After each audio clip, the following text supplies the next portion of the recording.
यस्तो यस्तो free फायरको thumbnail कसरी बनाउने।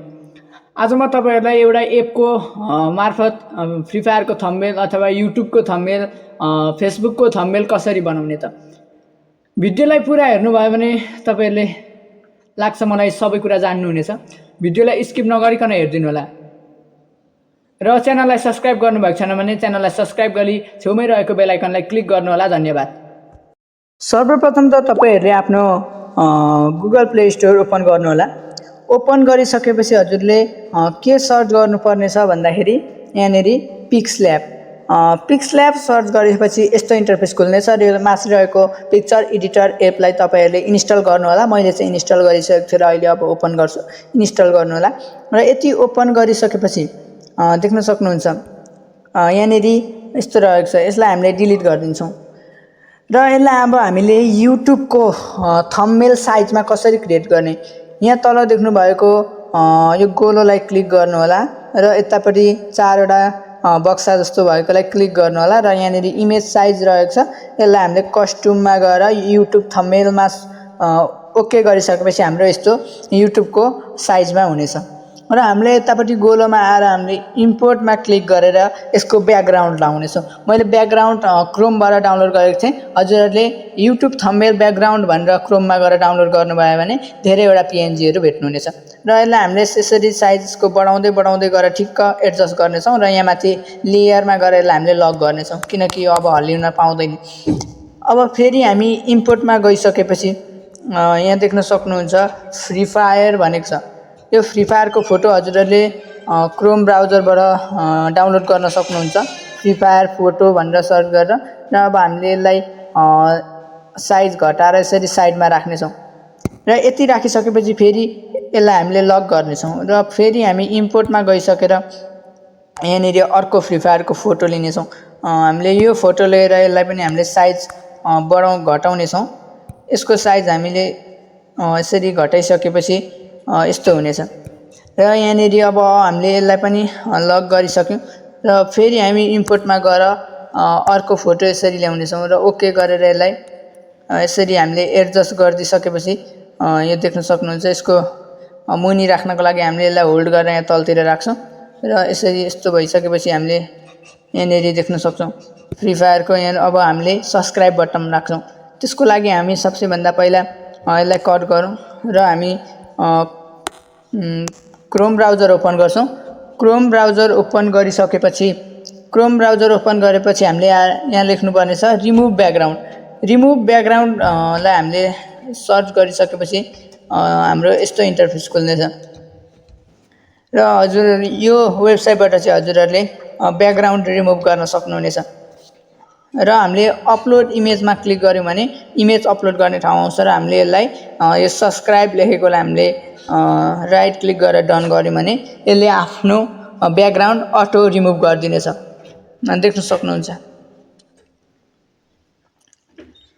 अब केही क्षणपछि हुने नै छ र देख्न सक्नुहुन्छ अटो रिमुभ गरिदिइसकेको छ र यता तल हामीले डाउनलोड एसडीदेखि यतापट्टि रहेको डाउनलोडलाई क्लिक गऱ्यौँ भने हाम्रो इमेज डाउनलोड हुनेछ र हामी फेरि पिक्सल्याबमा ओपन हुन्छौँ र ओपन भइसकेपछि हामीले इम्पोर्टमा गएर त्यो ब्याकग्राउन्ड हटाएकोलाई क्लिक गर्छौँ र हामीले यसको साइज अनुसार यसो गरेर राइट हान्यौँ भने यस्तो हुनेछ र यति गरिसकेपछि हजुरहरूले यहाँनिर यसलाई एडजस्ट गरेर ठिक्कको बनाएर यहाँ राख्न सक्नुहुनेछ र अब यहाँदेखि अब हामीले फेरि कट गरेर यहाँनिर के सर्च गर्नेछौँ भन्दा त FF gun free fire gun search गरेपछि यहाँनिर फोटोहरू आउनेछ फ्री फायर गनको र हजुरहरूले जुन भए पनि एउटा राख्नु होला।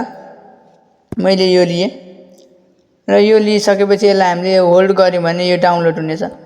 डाउनलोड भइसकेपछि देख्न सक्नुहुन्छ डाउनलोड भइसकेको छ र फेरि हामीले यो यसको पनि हामीले ब्याकग्राउन्ड हटाउनेछौँ।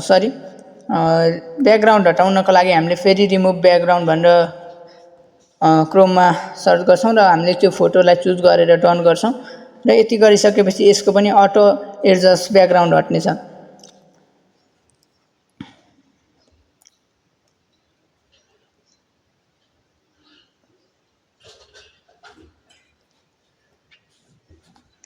देख्न सक्नुहुन्छ अब यसको अटो ब्याकग्राउन्ड आफै हट्नेछ।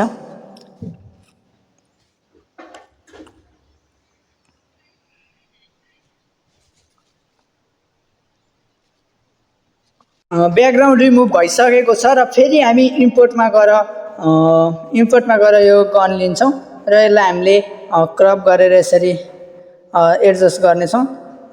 यति क्रप गरेर यसलाई पनि हामीले लिनेछौँ र यति क्रप गरेर राइट हान्दिएपछि हाम्रो यस्तो हुनेछ र हामीले लेयरमा गएर गन बाहेक अरू सबैलाई लक गर्छौँ र लक गरिसकेपछि हामीले यसको साइज बढाउँछौँ। साइज बढाइसकेपछि यसलाई हामीले लेयरमा गएर तल राख्नेछौँ, यो फोटोभन्दा मुनि राख्नेछौँ र यति गरिसकेपछि यो फोटो मुनि जानेछ र यसलाई अझै हामीले आकर्षक बनाउनको लागि यहाँनिर राख्नेछौँ र यहाँ राख्नेछौँ। देख्न सक्नुहुन्छ यहाँ राख्छौँ र अब हामीले फ्री फायर गरिसक्यौँ र अर्को पनि एउटा हामीले फोटो राख्नेछौँ। त्यसको लागि हामीले फेरि कट गरेर सिम्पली हामी क्रोम ब्राउजरमा ओपन हुनेछौँ र हामीले फ्री फायर फोटो सर्च गर्नुपर्ने छ। यहाँनिर फ्री फायर FF फोटो डाउनलोडमा क्लिक गरिसकेपछि यहाँ इमेजमा जानु होला। इमेजमा गइसकेपछि यहाँनिर रहेको हामीले यसलाई क्लिक गर्छौँ। यसलाई हामीले अब डाउनलोड गर्नेछौँ। डाउनलोड गरेर डाउनलोड इमेज डाउनलोड एगेन गरिसकेपछि हाम्रो यो फोटो डाउनलोड हुनेछ र यति भइसकेपछि हामीले यसलाई फेरि पिक्सल्याबमा ओपन हुन्छौँ र इम्पोर्टमा गइसकेपछि हामीले यो फोटो लिन्छौँ। यो फोटो लिएर राइट क्लिक गरेपछि हाम्रो यहाँनिर यसरी आउनेछ र यसरी आइसकेपछि हामीले यसलाई यसरी सानो बनाउँदै जान्छौँ र यसलाई हामीले योभन्दा मुनि राख्नेछौँ। योभन्दा हामीले मुनि राख्नको लागि यहाँ गएर हामीले यहाँ जानुपर्ने हुन्छ र यसरी हामीले यहाँनिर यसलाई बनाउन सकिन्छ। देख्न सक्नुहुन्छ एकदमै राम्रो। अब यसलाई हामीले कसरी सेभ गर्ने त?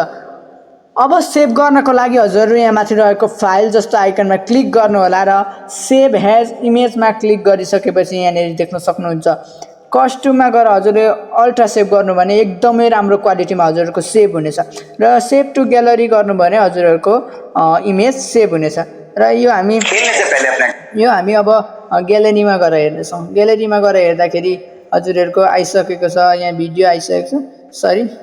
अब हामीले माई फाइल्स ओपन गर्नेछौँ। माई फाइल्स ओपन गरिसकेपछि यहाँनिर इमेजमा गएर हेर्नेछौँ हाम्रो सेभ भइसकेको छ र हाम्रो यहाँनिर सेभ भइसकेको छ र यसलाई हामीले युट्युबको YT स्टुडियोमा गएर लाउनेछौँ। YT स्टुडियोमा गएर यसलाई कसरी लाउनेछ त्यो पनि हजुरहरूलाई सिकाउनेछौँ। सर्वप्रथम त हजुरहरूले युट्युबमा भिडियो अपलोड गरेको हुनुपर्छ र हजुरहरूले सिम्पली YT स्टुडियो ओपन गर्नु होला।